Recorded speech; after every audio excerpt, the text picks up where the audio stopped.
When life throws you a curveball, how are you going to handle adversity? Welcome to the Fearless Mindset Podcast, where you're about to go on a journey as I interview security, business, and entertainment leaders on what it takes to stay fearless. I'm your host, Mark Ledlow, and enjoy today's episode. Hello, everybody. This is Mark Ledlow with the Fearless Mindset Podcast. And today we have joining us is Garry Curtis from United Kingdom, England. Garry, thank you for joining us. How are you doing, my friend? Hello there, Mark. Thank you for having me on. It's a pleasure. Thank you. Well, we all know from seeing your LinkedIn pages and stuff, and you've been a very busy man for the last, how many years you've been in the private sector? I first left the Royal Marines in '94 and joined the London Fire Brigade for a little while. But even on my days off, I was doing a little bit of security work from, say, like '95. But to go into it full time, that I have been now, hostile environments, has been since 2003 permanently. 2003. Wow. Yeah. Okay, 2003. I got out of the Marine Corps in 2002. Yeah. Okay. Oh, okay. So you've got a firefighting background, EMT medical background from a firefighter, then the Royal Marines aspect of it. You joined it together, and then you became a very valuable commodity in the security industry, and you went all over the world doing all kinds of stuff as a media consultant, right? That's right. I mean, to start off with, I started off with a PSD crew. I was actually at a fire in Kensington, and my phone was going off in my pocket. Early days of the mobile phones. The phone was going off. We put the fire out, and I looked at the number. I didn't recognise it. I called back later on. Yeah. And it was one of my friends out in Baghdad. And he's like, "Gaz, what are you doing?" And I said, "Well, as it happens, just putting the fire out. But what about you?" He said, "I'm over in Baghdad. Can you come over?" I said, "What do you mean, can I come over?" He said, "Look, they need people out here ASAP to help with a military effort." I think it was the April.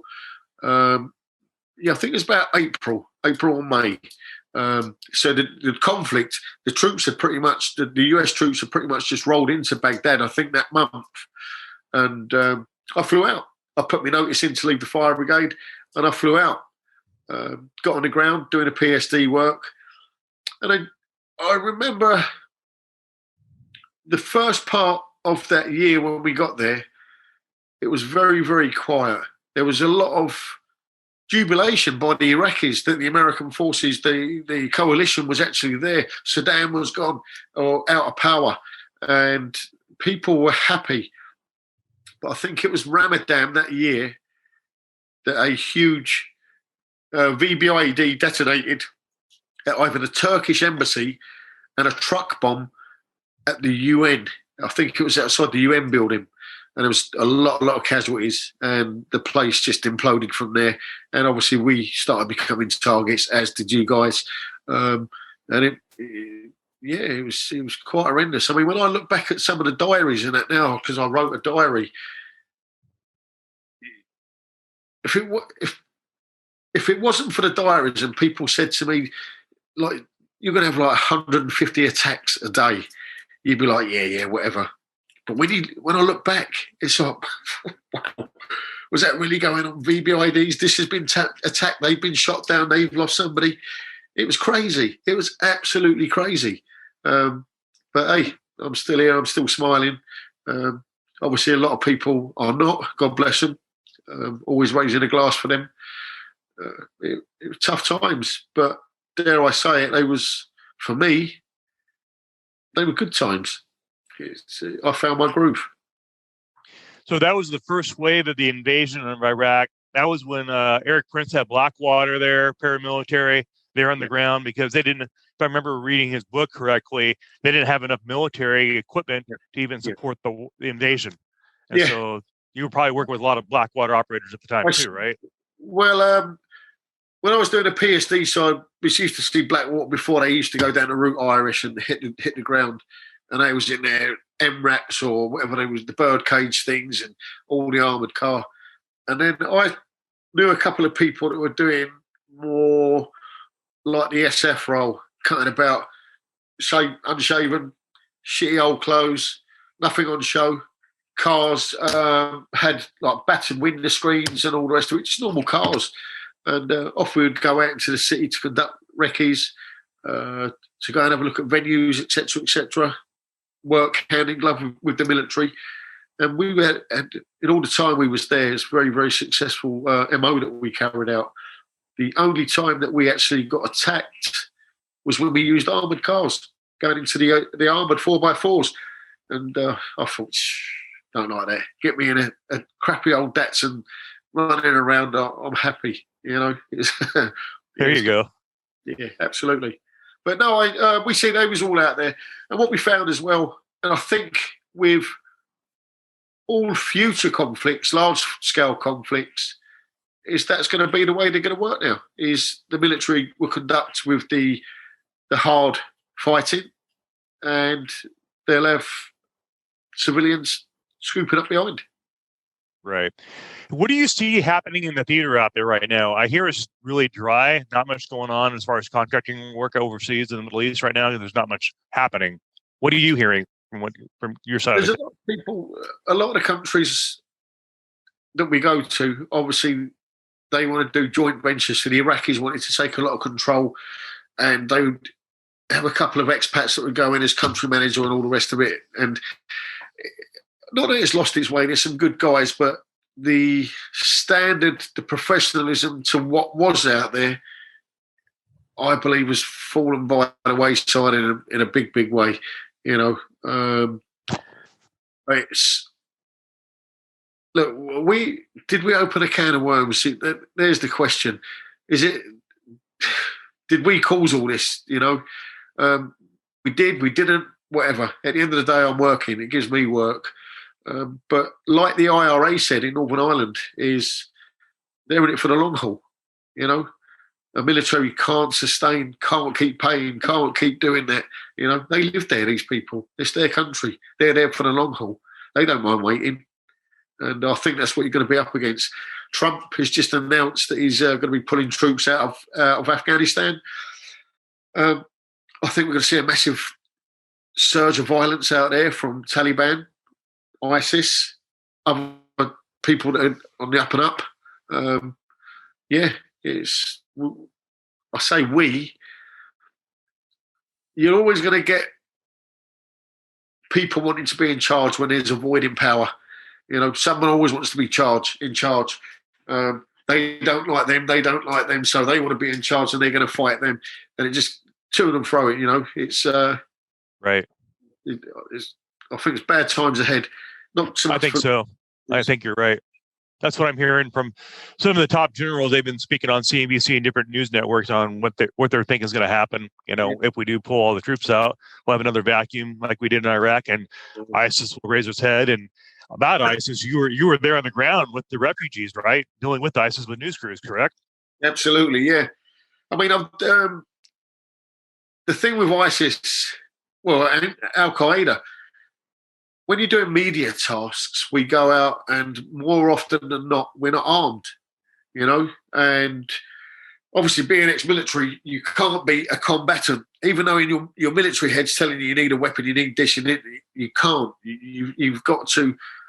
Well, you are professional. You remain professional, and you've got to remain level-headed so that the journalist, when all the shit's going down, you're the bloke that's sat in the trench there smiling and getting on the phone and giving a sit rep to somebody and all the rest of it and telling them, just wait there, just wait, just listen, etc., etc. It's you, the calm. As you see with a lot of the videos I've got as well that are out, is you've got to remain calm. But yes, you are the professional. You are the guy that's getting paid for when the wheel comes off. And... the wheel comes off a lot of times, especially, sure. As I say, against ISIS in Mosul was probably one of the only times since 2003 that I've actually had to fight, you know, because to be a prisoner, doesn't matter if you're a journalist or not, you are going to be in an orange boiler suit, you are going to become headlines. And the idea with news is to get the news, not be the news, you know, and we do whatever we can. I'm not proud about that. Would I do it again? I yeah, in them circumstances that we was in, absolutely. I'm afraid that's what you get paid to do. You get paid to do that. But ultimately, you do go unarmed, and it's all about having a good rapport with the people that you're embedded with. You know, some journalists haven't. How can I put it? I mean, I'd say 99.9% of the journalists I work with were absolutely fantastic. And I kid you not, I mean that, really brilliant people. And they listen to you as the consultant. But you've also got a couple of journalists that maybe have covered a couple of wars that anything that you say doesn't matter because they've covered this war and that war. So they know everything.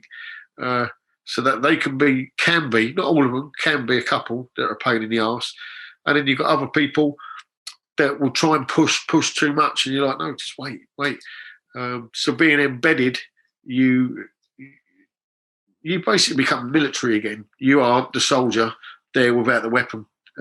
Yeah, it's for me, it's a privilege that, as I said to you, it's a privilege for me that people have that much trust and faith in you to put their life in your hands. It's your decisions whether they live or die. Now, it goes without saying, for, as I say, 15 years of doing this work, apart from in Mosul again, which I'll explain later, I haven't lost anybody, had anyone injured. And it's not about that. It's not about that. You don't use that as a medal and like the crown, look at me.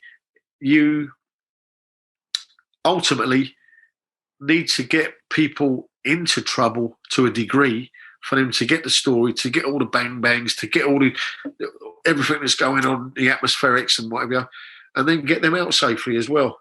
And you've got to know where that line is, where that judgment call is, And I've done it many a time. I'll be saying to the crews, right, guys, you're going to get you out here.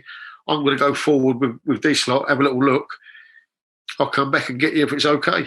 I'll come back and say, nah, you ain't going up there, not a chance. And simple as that. Yes, some of them can sulk, but once they've been there a while and they get to see what war's about, they do trust you a lot. And as I say, a lot of them become good friends as well, the journalists. It's a privilege. It's a privilege. Sure. Now, Garry, let me dive into this question I have just hit my head a little bit. When you say you're embedded and you're getting shot at, yeah. What is your tool? What is your equipment that you use? Are you on a phone getting intel? Are you calling in military on your phone, or what is your strategy? Usually when we go on the ground on an embed, I'll have a satellite phone. I'll always carry a basher phone, so that's just a little handheld, a little Ericsson. Get a local SIM, make sure that's carded up, fully charged, and got loads and loads of credit on it. GPS. Obviously, trauma kit, which is a go grab bag, not a backpack, because you're getting through foxholes in and out of vehicles. You just need something quick, but enough that you can sustain life and keep someone alive. And body armor, helmet, day glow sticks, carabiners. That's pretty much all the stuff that you're going with. Now, as I say, in Mosul, when we got embedded with the special forces, Major Hassan got shot through the leg, and I patched him up. Obviously, make sure the clients were in hard cover at first. Patched him up, and that one act broke down barriers. They was all like, all the other special forces guys see you, and that got us, the New York Times, to be embedded then there on in. We just pretty much had a run of what we wanted to do for the entire of the Mosul conflict. And the reporters that I was working with and the photographers, I believe, went on to win a Pulitzer Prize. One of them's got a best-selling book, and all the rest of it. Now, I don't take credit for that, and I don't want to take credit for that. Right. Now, the stuff that they saw was down to the consultant getting them there and looking after them. And, that makes me proud, very proud. Absolutely. You kept them safe. And so you're with the reporter on the ground getting shot at, who is covering whatever special units was from that, whatever country that was from. Absolutely. Yeah. I mean, there's times once, like I say, your job is not to be a combatant. There was a couple of situations we went into the west of the city, and we actually went with the assault team, which is there. That was because of the guys that I had and the training I had received and the rapport that I had with them. I felt confident enough to take those guys forward on that. The last thing you need is someone falling to pieces on you and say, I don't want to go, then you're stuck there, etc., etc. So you needed to have that months of rapport beforehand to get to that stage where we was. So we went on with the assault teams and they got some fantastic stuff. It was hairy. It was lively. We got a lot. It's not just all about me all singing, all dancing, because I'm not by a long shot. But you do make the correct calls. But there's also an element of luck. You know, we've had VBIDs go off outside the compound that we was in. There's mortars that have come in, as you'll see on the photographs on my social media. Sniper getting shot at. If I got $1 for every time I've been shot at, I wouldn't be sitting here now. I'd have a lovely villa. I'd be probably buying Trump's place. You know? So the special forces units, they knew who you were because you're covering your principal, who was a journalist, TV reporter, and they knew your background. They knew your street creds or field creds, and so they had that mutual respect for you. It becomes quite clear, no matter what you do and how much you try to play everything down. I mean, again, I was looking after a huge US newspaper out in the Ukraine. I stayed out there for pretty much the entire year, 2014. So whilst the reporters would be writing back at Donetsk, I would use that downtime, or whenever they're transitioning out and another reporter comes in, I would use that downtime to go up to the front line, to live with the soldiers on the front line for a day overnight, talk to them, and then come back out. And then they like look at you like, what's all that about? And again, it's twofold. One, I want them to have the confidence in me. And two, if for any reason we need to go down there quick, I know that the checkpoints are going to recognise my face and get me through all the time, which ultimately happened a lot. And a lot of journalists from different backgrounds would actually say to, like, Garry, can you take us in? Garry, can you take us in? Which I did. But they're not stupid either. All the people you're with, I was with Andrew. We met the commander. He's dead now. His nickname was Givy, and his 2IC was called Motorola, and they've both been killed since the battles. But we turn up down Donetsk airport. So Givy says to Andrew, he said, so, who are you? He says, oh, my name is Andrew. I'm the reporter. I do the writing, all the rest of it. And he says to the other guy, and who are you? He says, well, I'm the photographer. And he come up, smashed me on the side. He went, and you are special forces, huh? I said, no, I'm a photographer. And he was saying, oh, photographer. He said, where is your camera? So I get out my iPhone. I was like, I've got my iPhone. And like, sharp as anything, he said, come on, we go to the airport. And as we walked in, I could hear the drone. So you listen, you get so attuned to all the different noises around you. And as we're walking in, I could hear the drone. So I said to Andrew, the photographer, I said, guys, drone's up. Quick as a flash, this Ukrainian or Russian come up to me and went, hey, photographer, see fucking drone, eh? Very good. I was like, yeah. So they pretty much know. They know. Yeah, it's good. Now, how many firefights were you involved with ISIS out there with the different clients you had in the media and all that? Are you over 100 of them? Wow. Wow. Daily. Okay, daily. Okay. Vehicles getting bumped, whether it be not so much just small arms fire, that would be RPGs, that could have been VBIDs driven into our proximity. You'll see, again, when you look on my social media and you go through the video clips, you'll just, it was crazy. It was crazy out there. You know, but with everything, the momentum, keep it going if it's safe to do so, not stupidly. I'm looking out for everything. So you're out there hanging out with your journalists, and next thing you know, you grab your journalists and put them in the foxhole with you. You're covering them from bullets, and then you yelled at one of the special forces guys, "Hey, give me that Beretta, give me that 9mm," and then he throws you a pistol and you're shooting back. Is that kind of how it goes? No. What basically happened on one occasion was as we was going into new ground, West Mosul, we was in about an 8-vehicle convoy, and we was about third or fourth back. As the roads were getting narrow and narrow and narrow, so we was pushed into a choke point. You know, they know that as well. A lot of the cars had these banged up gates leading into a garden or a little driveway. There was VBIDs that were left in situ. Not all of them detonated. And then we done a left.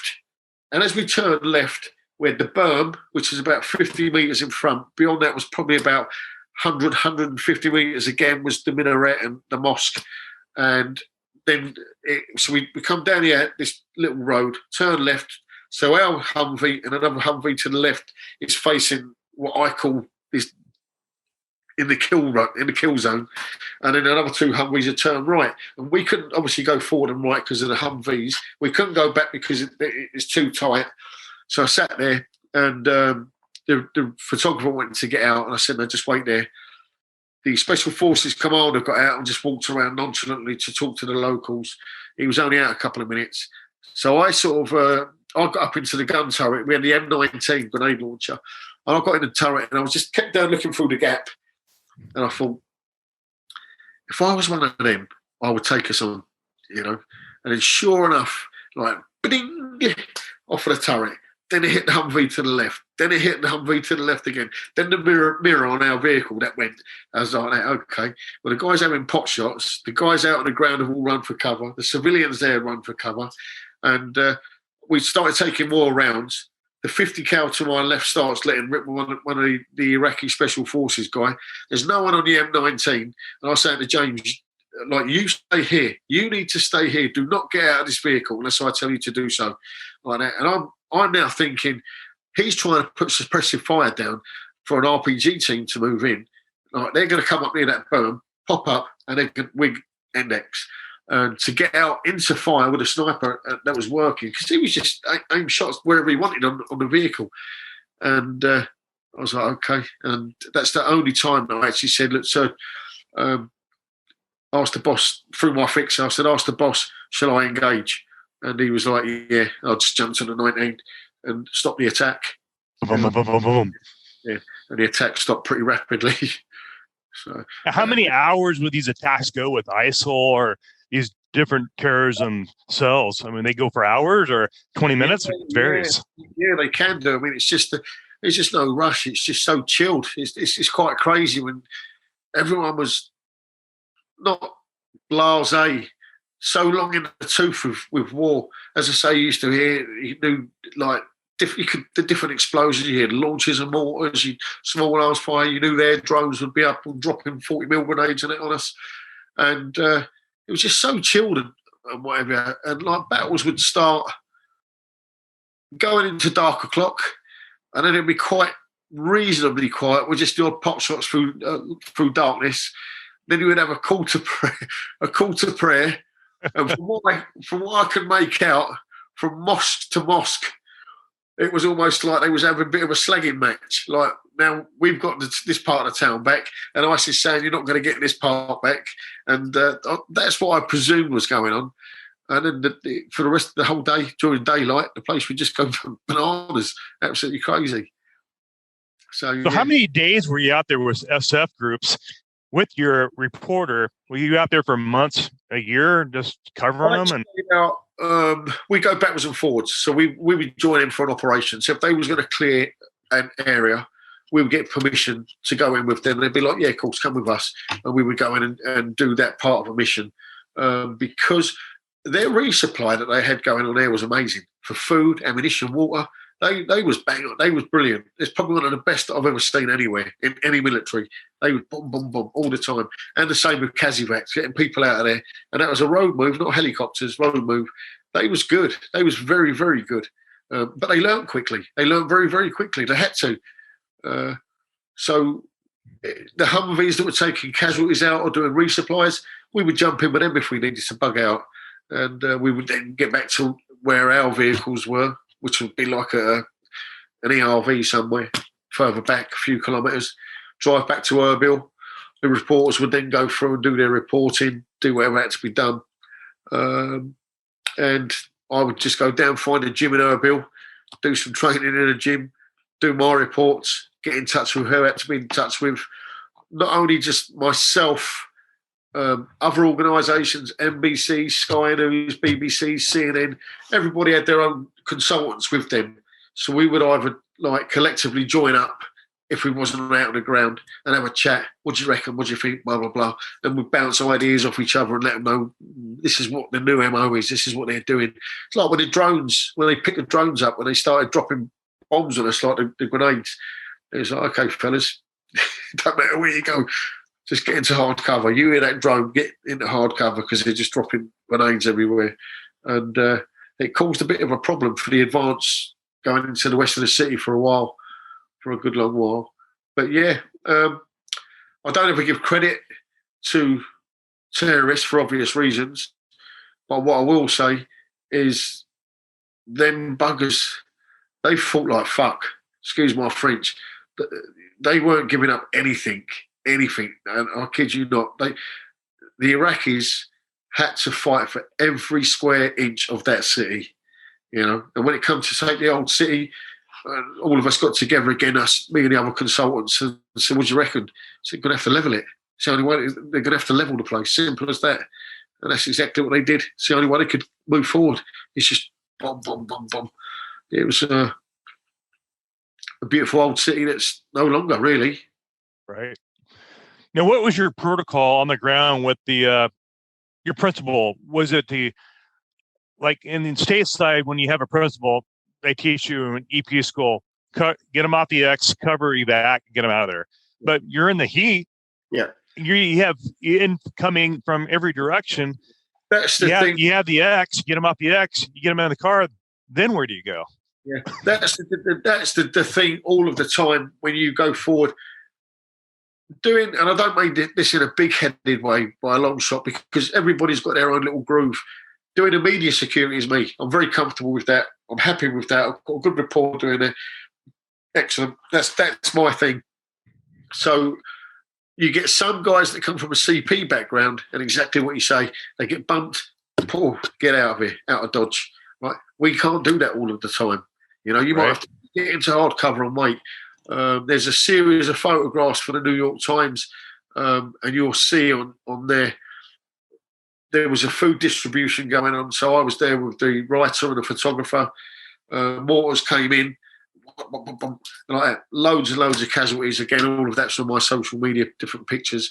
A guy bleeding out, got a tourniquet on him. He survived. A guy that was brought out bare-chested. And I just saw the whole peppers in his hand. He was gargling and all the rest of it. I was feeling that, trying to patch him up. And his wife was saying to me, perfect English, please let him live. Please make him live. Perfect English. And I said, yeah, it'll be fine. And he died in my hands. So I said to the guys, put him on the Humvee. She said, is he okay? Is he okay? And I had to tell her a lie. I said, look, yeah, it'll be fine. But he was already dead at that stage. And a little boy got handed to me. And as I picked him up, as my hand went on his side, my hand went inside him, and like all his guts had spilled out. And I pushed whatever guts were outside back as best I can, got his jumper and sort of rolled his jumper over, and I placed him into the Humvee, back of the, not Humvee, in the back of this pickup truck with dead people and casualties. And he actually lived, that little boy. There's a great picture of him, and I think the photographer won an award for that. But that at the same time, as well as doing that, even after the attack, and I say to the guys, you've got to get into hard cover. I'm going to do a little bit out here to try and help these. They're like, can we come out with you? You've got to make that call. Do they come out? Do they not come out? My job is to look after you. That is it. Not to be getting involved with casualties. My job is to look after you. That's it. People are dying, they're dying, so be it. And there's been many, many a time when I've walked away as well. I've had to walk away. But this particular time, because of who we was with again, with the Iraqi Special Forces and their command element, I said, listen, if I come out, do what you've got to do.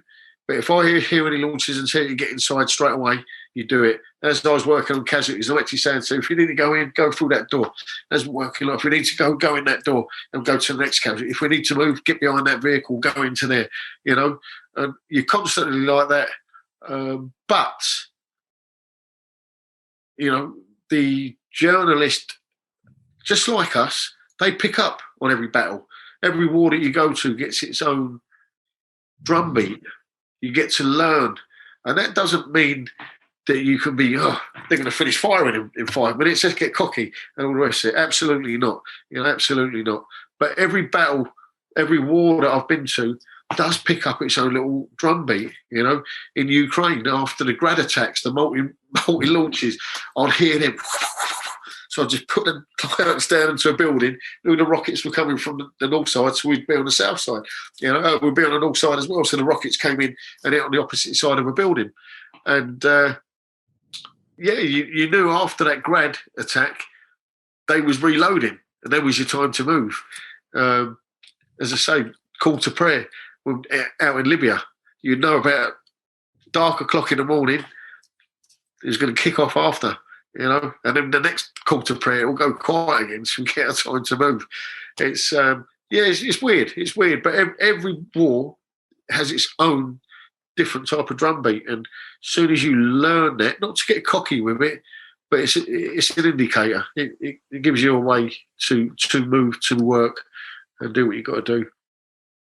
Garry, can you give me an example of any time during that time span when you were working against maybe ISIS or maybe in Libya dealing with Gaddafi, if you're around them that time, where you had the element of fear? Because the fearless mindset, I kind of want to tap in your psyche to find out when you had a flash of your life go before you in a moment to where, am I going to make it?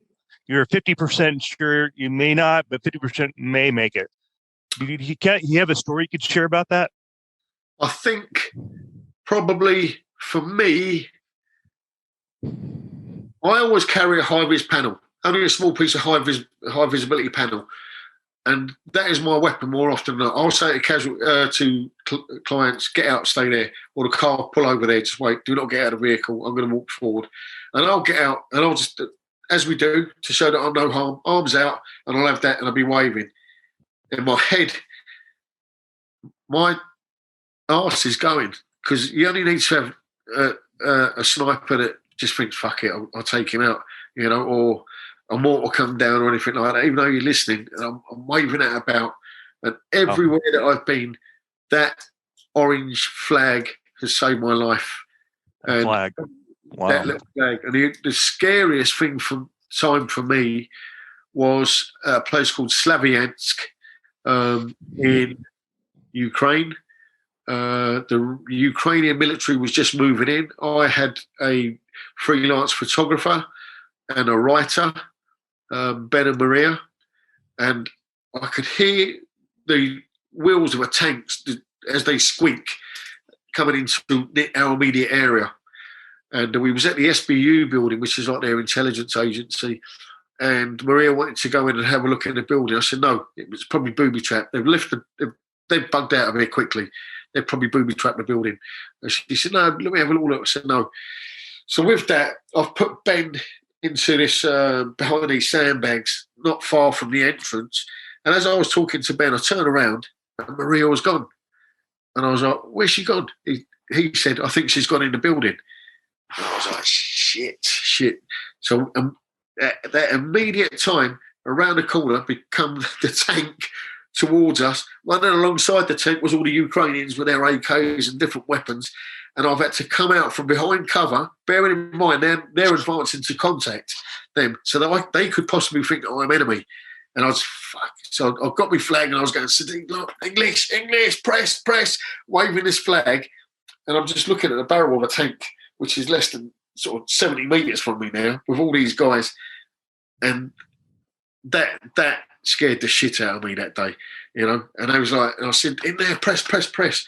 And I ran into the building, grabbed hold of Maria, came out, and sure enough, it was booby trapped, and they detonated it, blew the top floor up, So that was. There's a classic example of you've got to keep a grip of your principles, and that's why I only like to work with a tight knit team. These are two different individuals that wanted me to take them down to the front, and one wanted to do one thing, another wanted to do a different, and they're pulling apart. And yeah, you've got to try and keep control of that. Very, very, very easy to lose control. She was lucky that day. She was lucky. Very lucky. So that was a time in your career where you had to overcome a mental challenge, that mental block of fear, and say, hey, I got to do it. It's now or never. And you just kind of go, I got to mentally overcome my mental challenge of life or death, and you got your principal. So it's just that must be crazy to overcome. Yeah, I don't think there's ever been a time, really, apart from that I weigh up the life and death situation. What I do is I just weigh up, like, how can we do this? Sure. How can I do this and get the best result for them? Do it in the safer way as possible. The difficult. You do a bunch of pre-advancing in your strategy and in your daily prepping. Do a lot of advancing in your maps. I would talk to, if we're embedded, I would talk to the colonel, whoever the boss of that is there, with my translator and the reporters, tell them what they want to do, ask them what their plan of action is if they tell you because of OPSEC, obviously. Right. And then the reporters will say, well, I need to do this, that, and the other, and they say yes or no. And on that, I would then just come up with a quick set of orders to them, really. Okay, guys, if we go in there, this is what we're going to do. If I get injured, you get injured, blah, blah, blah. If the car gets broken, blah. And we just go through all the different types of actions on. But I will do that everywhere. So as soon as I get a team that hires me, we will meet at the hotel. I will ask them what their objective is, and we will go through the plan. And I always say to them, I'm here to get you your story. I will get you your story. I will get you that story. However, security will always trump your story. Oh, good. Good. I mean, if I say we're out of here, we're out of here. No ifs and buts, we're out of here. And I've never had any problems with that. So you definitely set a boundary. Being a consultant security expert for them, they respected your professional opinion and they never pushed back on that. Yeah, no, never. There's one time I was looking after PBS America. We was moving towards Kobani, going towards Kobani, and on the main, I think it's the M3, the main road, the M3. It was dark o'clock, and an ambulance came tearing past us, and it must have just been 2 minutes in front, and it hit another car head on. Right now, cardinal sin is to stop anywhere. You've got clients in the car, you don't stop. But on this particular time, I said to the driver, pull over. And the reason I did that was purely because, one, I'd seen the accident. Two, I wanted to be seen, because we're going into Kobani now, right, which is obviously just been taken back from ISIS. I wanted to be seen as the guy that's the doctor or the doctor who could have helped there and then. So we did what we did, helped the people, and it turns out there were soldiers in the back of the actual the ambulance. Done what they'd done, stabilised quickly there, only on scene for about 5 minutes and gone. That was above my remit. Should I have done that, right or wrong? People could say that was wrong because it's not your job. But the reason that I did it is because I want my face to be seen when we get to Kobani. People will be, that's the doctor. That's the doctor that helped us. So everything that I do, every action I do, does have another meaning to it. It's not just me saying, for the goodness of my heart, I'm going to go and help you. Not at all. There's always a meaning to something else that I do. So whether clients see that or not, I don't know. But yeah, there's always a secondary meaning to it if I do something which may be not protocol, which ain't very often. Almost like a chess game out in the field. It's a chess game of science, mastering psychology and mastering human behavior, and just understanding all those variables that could make a life or death situation. When you go into places and it's blind, when you go to new places and you don't know, for me the trick is a lot of smiles, a lot of pats on the back, shaking hands and all that lot, playing yourself down, being very passive, letting them, whoever they are, think they're the boss in charge, telling the big Englishman or the Americans what to do. Great, great, great. But in my head, I'm thinking, I've got an escape plan. I'm going through stuff all the time. What am I going to do? What are we going to do? What if we go there? What if we do this? What if we do that? They can't see that. I'm just still smiling and patting on the back. But you don't ever stop working. Of course you don't. That's what you're about. That's what you get paid to do. It may look like you're not doing nothing, but you're not. Your head's doing a million things at once. It can be quite tiring. Yeah, you're excited about a book you have released here in, you said December, called Incoming Rounds, kind of an autobiography of your stories and your the book is just called Incoming. That's okay. It. All right. That's it's out at the moment, but we just added a couple more chapters, so you can get the original version on Amazon.co.uk now, or you can get the revised edition, which should be out, I hope, just before Christmas or thereafter, which has got some more added chapters and that in it, and that's called Incoming, as I say, on Amazon.co.uk. That only goes up to 2000 and end of 2016. So all the stuff from Syria, from the Mosul stuff, from Necker Island with Richard Branson after the hurricane, like some of the legal challenges I've been through, which involve my ex, all of that stuff. There's a whole heap. There's another book already. Wow. In a couple of years, it's quite crazy, really. A big thing in there was in Mosul. I got a phone call off of a New York film director asking to go to Mosul. Would I take him in? I'm like, no. Why do you want to go there? It's crazy. You become a war tourist. Why do you want to go there? So we need to see what war's like for future projects and stuff. So we'll get in touch and get Reuters footage. Go to AFP. You don't need to go there. So this went on for about a week. Yeah. Then met them in London, had a chat with them. They said, look, name your price. I said, it's not about a price, it's about your safety. That's what I'm telling you, is you don't want to go to war. And they're like, we need to do this, we need to do that. Adamant. So if you don't take us, we get someone else. And I was like, right. So I phoned up Dalsh, who was my fixer. I said, can we get them with the police, the militia police, and not go to the front line, but let them they're going to hear everything that's going on. It's still going to be dangerous, but it's not going to be the front line stuff. And he said, I'll get back to you. He sorted that out. So we flew out backwards and forwards for about 3 weeks, in and out of Mosul, between Erbil and Mosul. There was a lot going on, got some great footage. And towards the end, the Special Forces, was about to take the old city in the west. So I'd done my bonnet brief. I'd briefed the crew up and I said, guys, listen, I'm going to leave you with Dalsha and you're going to go back with the police commander. The HQ Villa where you're going is known to friendly call signs, like air assets, the rest of it. You're okay down there. I'm happy for you to go with Dalsha and the police commander to that villa. It's about 3 or 4K away from where I'll be. I will wear a GoPro camera, go forward with the Special Forces guys, and when the attack starts, I will get your footage for your documentary at a later date. If I end up getting banjoed, they'll end up sorting that out. I'll either get repatriated or they'll leave me in situ. But you will find out, make your way back to Erbil with Dalsha and that. Said, if not, I'll see you in a couple of days. And they're like, yeah, great, happy with that. So I phoned them every hour through the night. And then 3 o'clock in the morning where I was, the whole world erupted as the offensive started. And ISIS were giving back just as good as the coalition were giving them. And I mean, it went absolutely mental.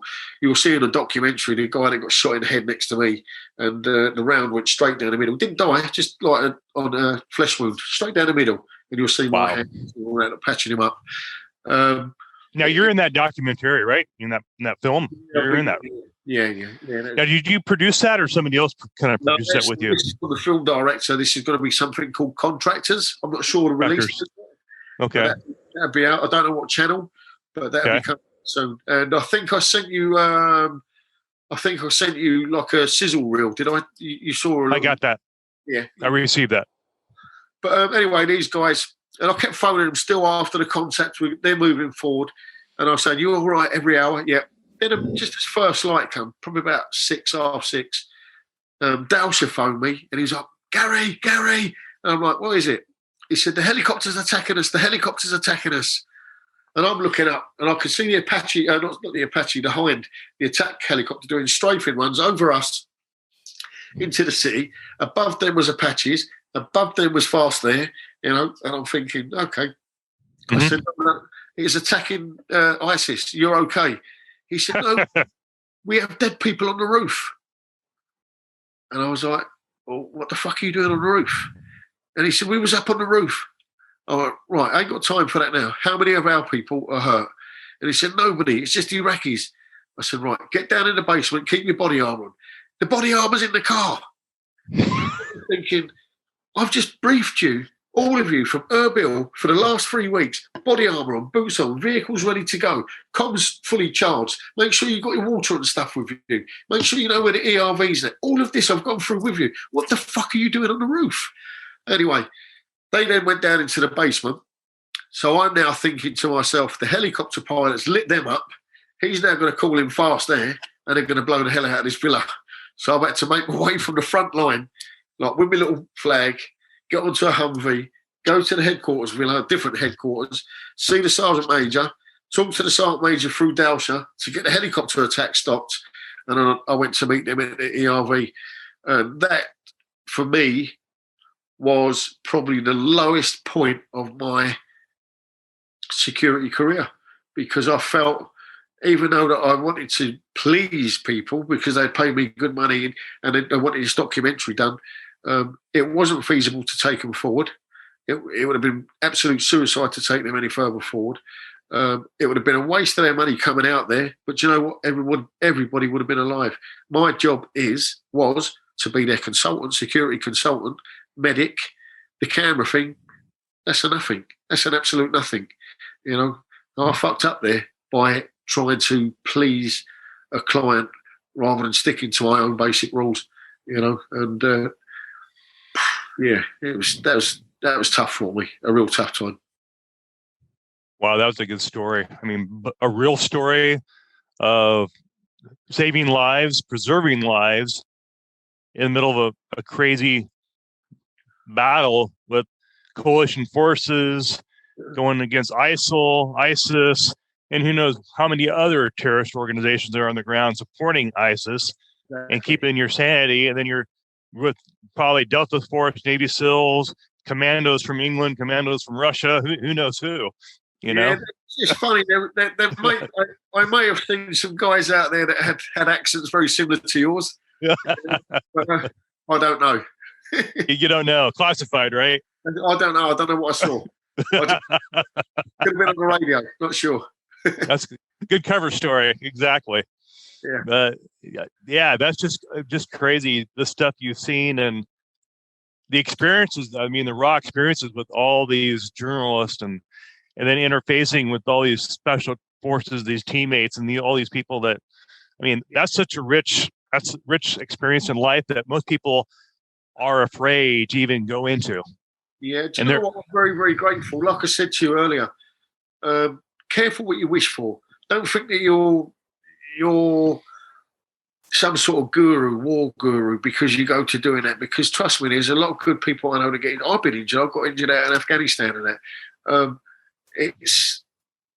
But what it is my job is. Dare I say it? It's like a drug. It's like an adrenaline. Why do so many soldiers, frontline soldiers, get in the shit when they come home because they can't get that back?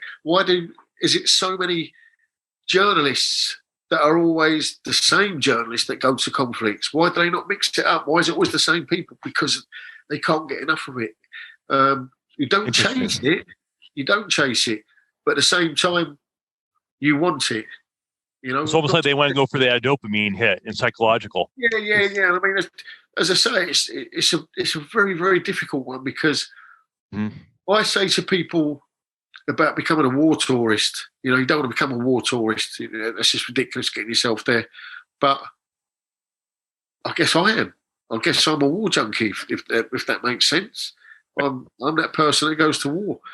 For me, in recent years, after an injury I received, there was some management that changed over in the UK, and that unfortunately I'm not getting used as much as I used to because of this new management. So, you know, if there's any guys out there in the States, documentary makers, journalists, and all that, look, right, need me to take them out, then give me a shout. But yeah, absolutely. Yeah. So I know a lot of guys stateside now it's quiet over in the Middle East right now. Not much going on.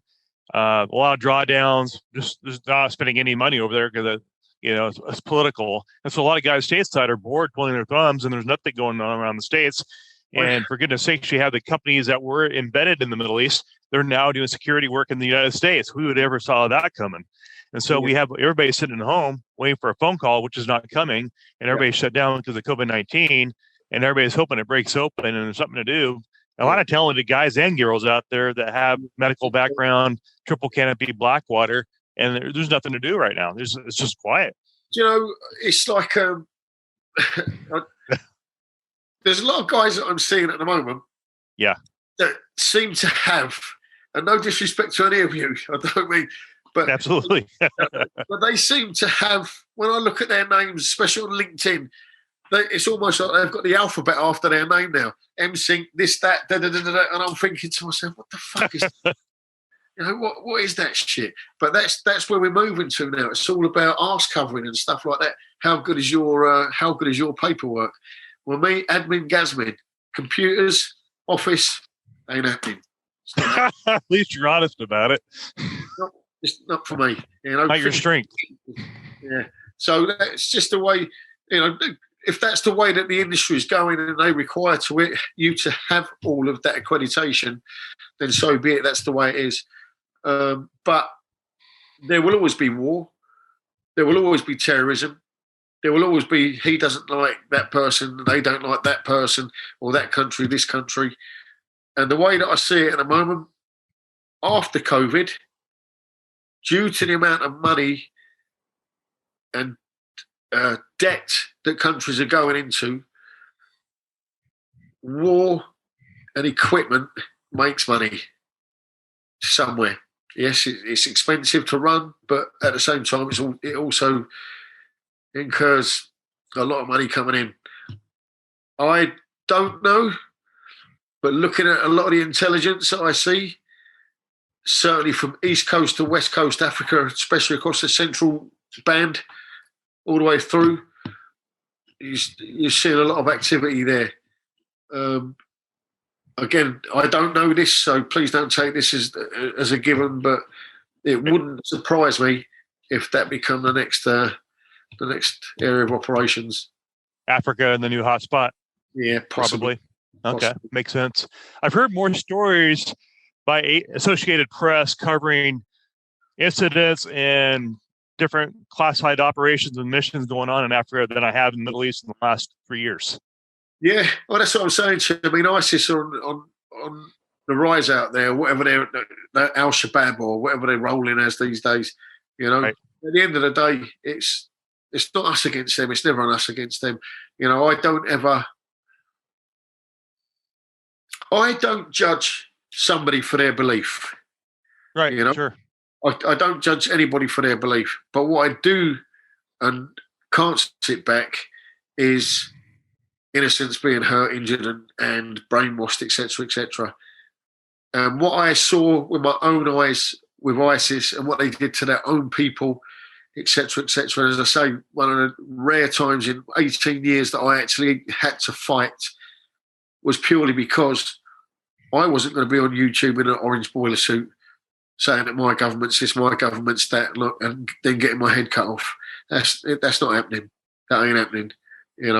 Did you actually witness that stuff when you were there? Did you see that happening? I had two on the east of the city. I came across in the street 2 fighters with suicide vests on that were decapitated and had their heads put on their chest on the street. Now, whether that was a command sort of thing, a fight in a command, or whether it was cowardice or whatever, but that was two of their own. And I thought, hang about, really, you want to be hanging on to your fighters, surely, rather than cutting their heads off. But that's what it was. Wow. And then the different types of torture that they had for people, it was barbaric. It was medieval. Very barbaric. Medieval. Yeah, it was. They was just coming up with ideas. It was like think of an idea how to kill somebody, and then going with that. And when you've got that sort of fanaticism about you, you definitely don't want to. You don't want to be sitting down having tea with them. Absolutely not. Okay. And now these spiders are coming from all over around the world. Everybody thinks they're just all coming from Iran, but they're coming around from all over the world helping them out. From my understanding, is that what you saw? Yeah, big time. I see that in Libya. I see that obviously in Mosul, Ukraine as well. Mercenaries, people will fight. That's what we do. You know, that's never going to change. It's never changed in any war. Any war. True. You know, point. The people could say that about me when I was PSD. Was I a mercenary for the US government? You know, we was out there. We had carried a yellow card as such, the rules of engagement. We done exactly the same as the military. Yeah. So it's, you know, it is what it is. A government will do what it's got to do. In Libya at the moment, you've got the Wagner Group, which is Russian. All sorts of stuff going on there. And I mean, Wagner, you see them keep appearing at every conflict that happens now. Mozambique. You know, so the Russians, they're very busy on that front, on the security front. It's just. So Russia's getting involved in Africa too now. Yeah. Interesting. I didn't know that. You're not hearing this from the news. The news is just not reporting anything right now. This is. I'll talk to you off camera a little bit, but yeah. Okay, that's cool. Yeah. All right, Garry, thanks for your time. It was a pleasure. Garry is the author of Incoming, new book coming out in December. He's also in a documentary that's coming out too. The Protected, right? Protectors? Contractors. Right? Yeah. I'm thinking of Mike Trout's book, The Protected. Sorry about that. But yeah, he's in that, in a couple in that film and autobiography of the book. So please pick it up on Amazon and be releasing sometime in December. And I'm sure the audience will want Garry back. Yeah, I'd love to come back. If I can, I'm just trying to expand. Again, this is because of the book. Before, being in security is all about low profile and all the rest of it. And you don't want to be bigger than your reporter, especially because some of them, believe it or not, are a little bit lovey. And if you're more popular than them, they don't like it. But if I can get people to follow on my social media, Facebook, Instagram, that's Garry Curtis, 2 R's in Garry. Or if it's on Twitter, that's Garry Curtis 17. So it's Garry Curtis 17, 17 as in number. Okay. And I'll be following Garry on my Instagram. On Instagram, I'm at Mark David Ledlow. On Instagram, I'm on Twitter as well. But if you want to follow me, I'll be following Garry. You can see all the podcasts he's doing right now and the pushing of the book and the film that's coming out too. So please keep in touch with him. And if you want to have him as a guest, reach out to him or reach out to me, and love to help Garry out. And we're going to finish this recording so we can talk offline. 1, 2, and 3. Thanks, Garry. And thanks everybody for watching.